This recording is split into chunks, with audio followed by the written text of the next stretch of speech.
मनोज जरांगे पाटील यांच्यामुळं मराठा समाजाच्या आरक्षणासाठी जरी लढा चालू असला आहे यांचा, तरी सगळ्या जनतेने लक्षात राहू द्यावं की हे सरकारच्या विरोधात मतदान टाकू नये.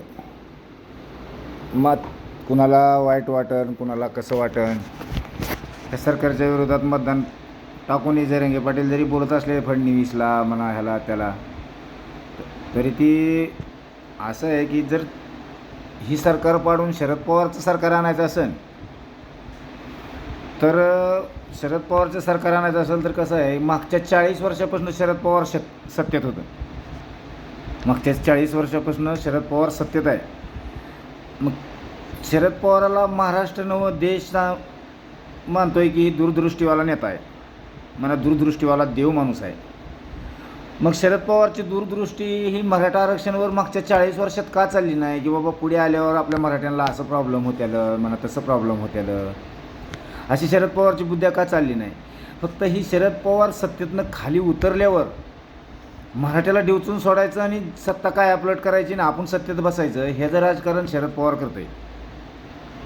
ही जरी आता कुणाला जरी अवघड वाटत असेल, म्हणा मी बोललेलं कुणाला गलत वाटत असेल, तर ही पुढे पुढे इफेक्ट कळन.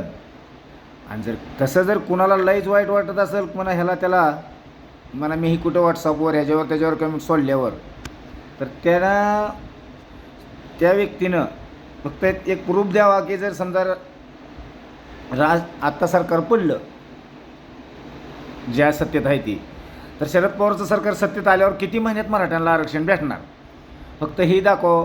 आणि कुठल्याही व्हॉट्सअपवर ह्याच्यावर ही स्पीच जपून ठेवा, मग कळन की आता काय बोललो होतो आणि ती काय.